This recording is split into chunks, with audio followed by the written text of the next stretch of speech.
Taxi.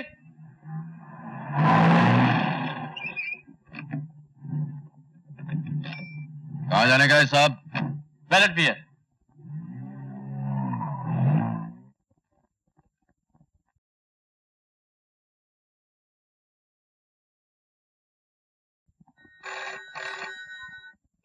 Srivastava solicitor.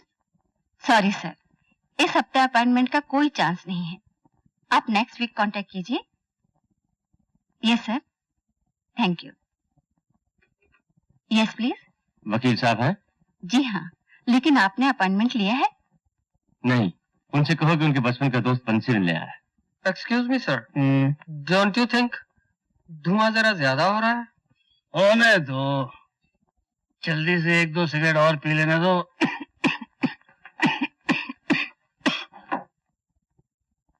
Hello हरी।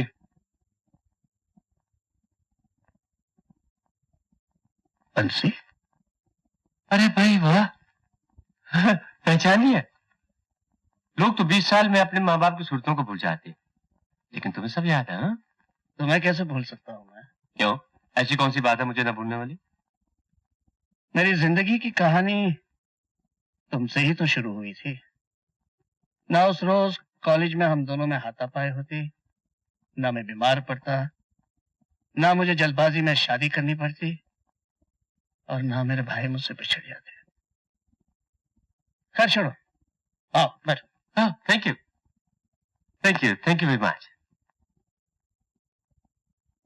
अरे मेरा एक आदमी पकड़ा गया, उसे छुड़ाना है। किस सिलसिले में? कुछ माल था उसके पास। किस किस्म का माल? यही बस कोकीन, चरस, गांजा वगैरह। ओह कम ऑन हरी प्लीज, मेरी मदद करो यार। उस आदमी का छुटना मेरे लिए बहुत जरूरी है, और सिर्फ तुम ही उसे बचा सकते हो।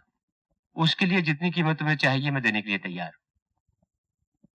मैं जो कीमत मांगूंगा बंसी, तुम दे नहीं सकोगे। क्यों? अरे यार मांग कर तो देखो।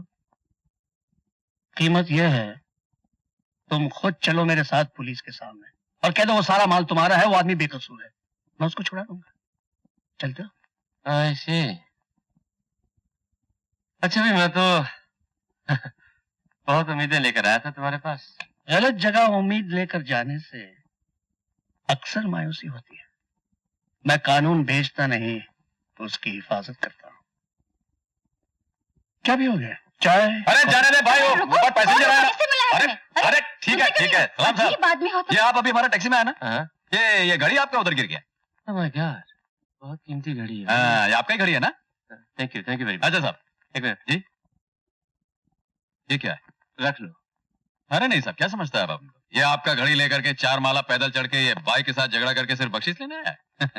अरे पैसेंजर का माल मिल गया, टैक्सी का इज्जत भाई आज मेरे सितारे हमारी जिंदगी एक लंबा सफर ही तो है, चलते हैं। ईमानदारी में तुझे तुम्हारा भाई लगता है?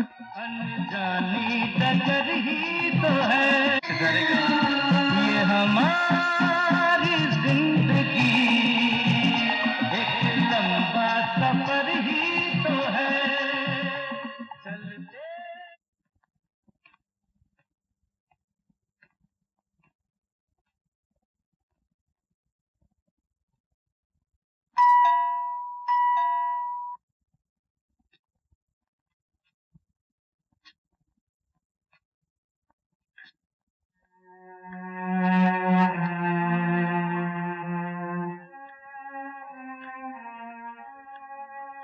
कौन हो तुम?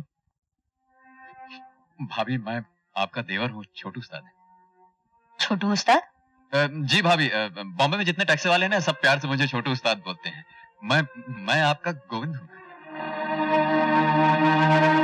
शायद आपने मुझे पहचाना नहीं। पहचाना? कैसे आना हुआ? जी मुझे आज ही पता चला कि आप लोग शहर में हैं, वरना मैं तो पहले चला आता। किस लिए? जी आप लोगों से मिलने के लिए, आपका आशीर्वाद लेने के लिए। आशीर्वाद लेने के लिए या टुकड़े बटोरने के लिए? भाभी, या मेरे बसे बसाए घर में आग लगाने के लिए? वो भाई जो तुम्हें भूल चुका है, उसकी दुनिया फिर से उजाड़ने आया हो तुम? नहीं भाभी, मैं आपका घर उजाड़ने नहीं आया हूँ। और ना ही मुझे भाई की दौलत चाहिए। मैं तो और ना ही हमको तुम जैसा एक मामूली और मतलबी रिश्तेदार चाहिए। यहाँ आने से पहले अपनी हैसियत पे नजर डाली थी? ये भी सोचा था किसके घर जा रहे हो? मुल्क के सबसे मशहूर वकील के घर। और तुम क्या हो? सिर्फ एक टैक्सी ड्राइवर। अगर वाकई तुम इज्जतदार हो और तुम्हें अपने भाई की इज्जत प्यारी है, तो फिर कभी भूले से भी इस घर में नहीं आना।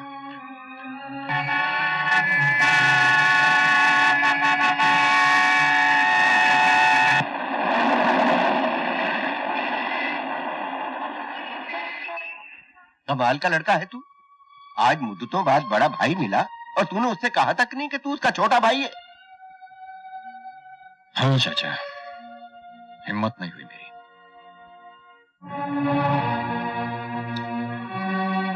भाभी के वो बोझ वाले शब्द मेरे कानों में गूंजते रहे। और मैं क्या कहकर मिलता उनसे कि मैं एक मामूली टैक्सी ड्राइवर हूं, वो इस शहर के इतने बड़े वकील, मैं एक जाहिल गंवार हूं। अरे तो क्या जिंदगी भर तू उन्हें देखता रहेगा और बताएगा नहीं कि तेरा और उनका क्या रिश्ता है? बताऊंगा चाचा, जरूर बताऊंगा। उस दिन, जिस दिन मेरा राजा पढ़ लिख कर बड़ा आदमी हो जाएगा, ले जाऊंगा उसे उनके पास और कहूंगा, अगर मुझ गरीब जाहिल को अपना भाई कहने में आपकी इज्जत में फर्क पड़ता है तो मत कहिए, लेकिन मेरा राजा तो पढ़ा लिखा है, इसे तो आप अपना भाई कह सकते हैं। हाय।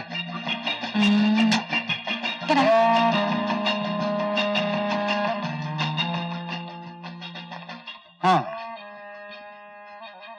बंशी साहब, लड़का तो बहुत हैंडसम है। बस तो चक्कर चल जाना चाहिए रामनाथ। इसकी शादी मेरे भाई वर्मा की बेटी मंजू से करवा दो। इतना माल तुम्हारे घर में भर दूंगा कि 17 जन्म तक तुम्हें नौकरी करने की जरूरत नहीं पड़ेगी। हाय जूली। हाय। जूली डार्लिंग, तुम्हारा मामला राजा के साथ कहाँ तक पहुँचा है? फांस रही हूँ पंछी को। फांसो और जल्दी फांसो और नाटक शुरू कर दो, समझे? और रामनाथ, तुम जल्द से जल्द इसे मेरे भाई का दामाद बना दो। फिर देखो मजा कि राजा के जरिए बंसी किस तरह करोड़ों का हेर फेर मिनटों में फिट करता है। सारी वर्मा ट्रांसपोर्ट की गाड़ियों में स्मगलिंग शुरू कर दूंगा। कुत्ते को लुढ़कते ही सारे बिजनेस पर हावी हो जाऊंगा, उस पर कब्जा कर लूंगा। सेठ जी, मैं ये कह रहा था कि मंजू बेटी अभी शादी के लायक हो गई है, उसके बारे में आपको गंभीरता से सोचना चाहिए। सोचता तो हूँ रामनाथ, बल्कि दिन रात यही फिक्र लगी रहती। लेकिन उसके जाने के बाद मेरा क्या होगा? ये घर बिल्कुल सूना हो जाएगा। लेकिन सेठ जी, बेटी जाएगी क्यों? क्यों ना ऐसा लड़का तलाश किया जाए जो बेटी को ब्याह कर ले जाने के बजाय खुद इस घर में आ जाए। आजकल के जमाने में ऐसा लड़का मिलेगा कहाँ? एक लड़का मेरे नजरों में है सेठ जी। हाँ? मंजू बेटी को उसे चाहती है। अच्छा? जी हाँ सेठ जी, लड़का गरीब है और गरीब हो तो बेहतर है अपने लिए, आपके काबू में रहेगा। आप जैसा कहेंगे वैसा करेगा। मुझसे मेरी मुलाकात करा सकते हो? क्यों नहीं, अगर आप चाहे तो कल जो फंक्शन है उसमें उसे बुला लेते हैं। बुला लो। Thank you very much. Thank you.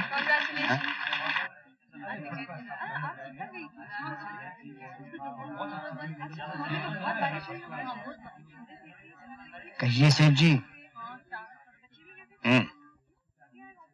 मुझे लड़का पसंद है।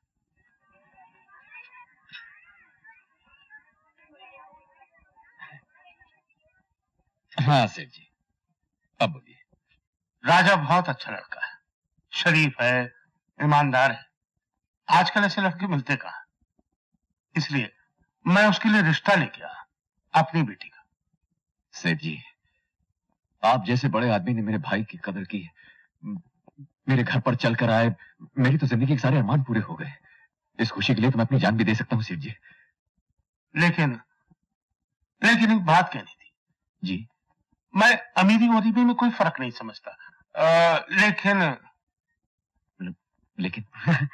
सेठ जी का यह कहना है कि मंजू बिटिया कारों में घूमी है, बंगलों में रही है, इस माहौल में उसका रहना वो आप फिक्र मत कीजिए सेठ जी, उन दोनों के लिए तो मैं अपने आप को बेचकर जिंदगी का हर सुख खरीद कर ले आऊंगा। नहीं, तुम समझे नहीं। मेरा मतलब है शादी के बाद राजा मेरा कारोबार संभाले, हमेशा के लिए मेरे मेरे साथ रहे। यानी घर जमाई बनकर, आपका गुलाम बनकर? नहीं, मेरा मतलब है। नहीं सेठ जी, आप पहले आदमी हैं जिसने मेरे घर में आकर के मेरी बेइज्जती की है, मेरी खुददारी को गाली दी है। मेरा भाई जिसे आप यहाँ से निकाल कर ले जाना चाहते हैं, वो इस घर में नहीं रहता, यहाँ मेरे दिल में रहता है, और यहाँ से उसे सिर्फ मेरी मौत निकाल सकती है, समझे आप? नहीं, तुम मुझे गलत समझ रहे हो। आप मुझे गलत समझ रहे हैं सेठ जी। दौलत का लालच देकर आप मेरे भाई को खरीदना चाहते हैं? देखिए, वो मेरा भाई नहीं है, वो मेरा बेटा है, मेरे दिल का टुकड़ा है, आत्मा है वो मेरी। और आत्मा सेठ जी दौलत वालों की दुनिया में बिकती होगी, गरीबी का नहीं। आप जाइए यहाँ से और दोबारा लौट कर आइएगा मत। चले जाइए।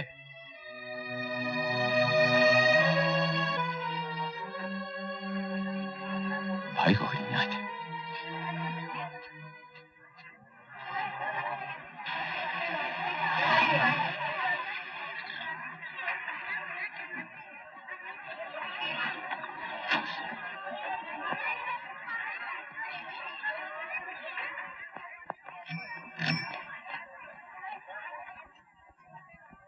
भैया वो सेठ जी। हाँ, वो आया था वर्मा सेठ, खरीदना चाहता था तुझे। बंगला और गाड़ी का लालच देकर मुझसे मेरी जिंदगी छीनना चाहता था। इनकार कर दिया मैंने उसे। अरे हम बिकाऊ हैं क्या? हाँ, हम बिकाऊ हैं? जिंदगी में जो कुछ चाहिए सब कुछ तो है हमारे पास। याद है जब हम लोग भूखे नंगे गांव से आए थे, न पांव में जूता था, न सर पे छत थी, न पेट में रोटी थी, तन को ढकने का कपड़ा नहीं था, लेकिन आज तकदीर ने हमें सब कुछ दे दिया। घर है, पेट भरने को रोटी है, बाप जैसे रहीम चाचा हैं, फरीदा बहन है, ये बसंती हमारी मां जैसी है, और क्या चाहिए? खरीदने आए थे। तू चुप क्यों है? हाँ? भैया, इस दुनिया में दौलत बड़ी मुश्किल से किसी के नसीब में आती है।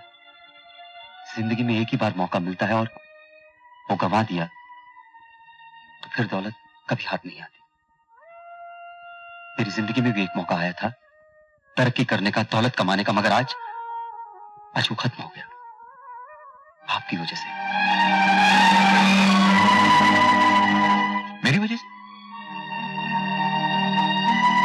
मेरी वजह से?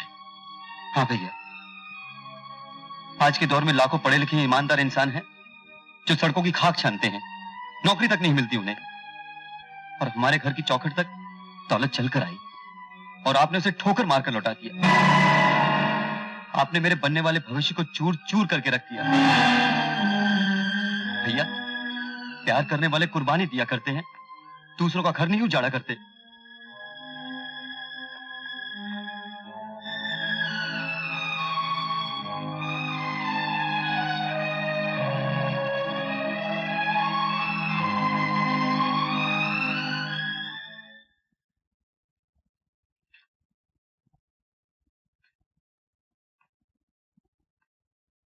सेठ जी, तुम? मैं आपसे माफी मांगने आया हूं सेठ जी। उस दिन अपनी औकात भूलकर मैंने आपसे बदतमीजी की, मैं उसी की माफी मांगने आया हूं सेठ जी।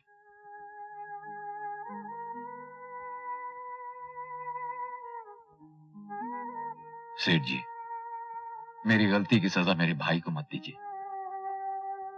मैं जज्बात में आकर भूल गया कि इस दुनिया में प्यार के सिवा और कुछ नहीं है। प्यार से पेट थोड़ी ना भर सकता है, इंसान तरक्की तो नहीं कर सकता, आगे नहीं बढ़ सकता। मैं अपने प्यार को रुकावट बनाकर अपने भाई की तरक्की नहीं रोकना चाहता सेठ जी। मेरी गलतियों को माफ कर दीजिए और मेरे भाई को अपना लीजिए। मैं आपके पांव पड़ता हूं सेठ जी।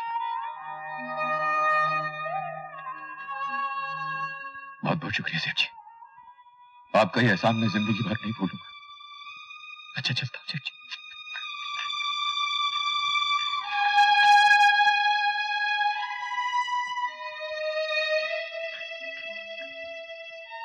सेठ जी, अगर एक मेहरबानी आप और कर दें तो हम गरीबों की इज्जत रह जाएगी। बोलो। मेरे राजा की शादी हमारी बस्ती में ही हो। मुझे मंजूर है।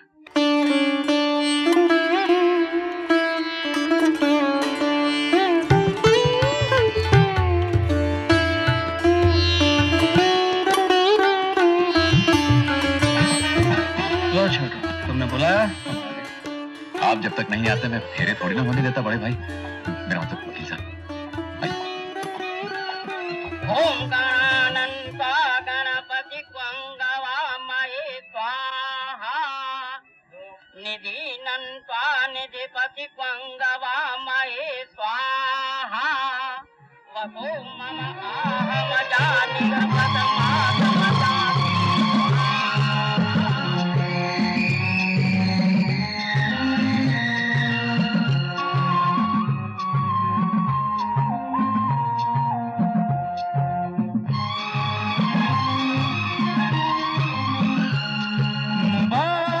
मुबारक हो तुझको नई मंजिल नया हम सफर, बहारों की ये छाँव सपनों का सुहाना नगर।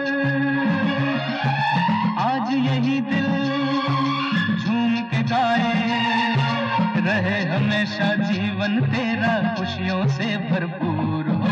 नीचे नीचे रास्ते और मंजिल तेरी दूर, राह में राही रुकना जाना हो करके मजबूर हो। नीचे नीचे रास्ते और मंजिल तेरी दूर।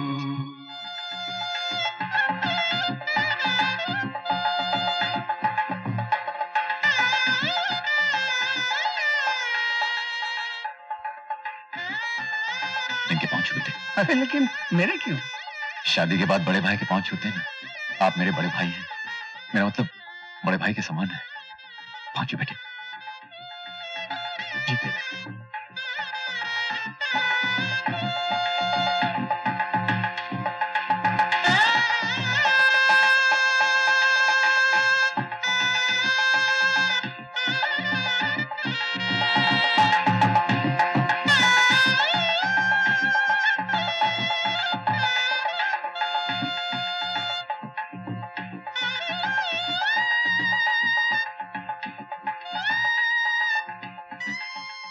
आज अगर राजा और गोविंद मेरे पास होते तो शायद इतनी ही इज्जत, इतना ही प्यार देते जितना छोटू ने दिया है।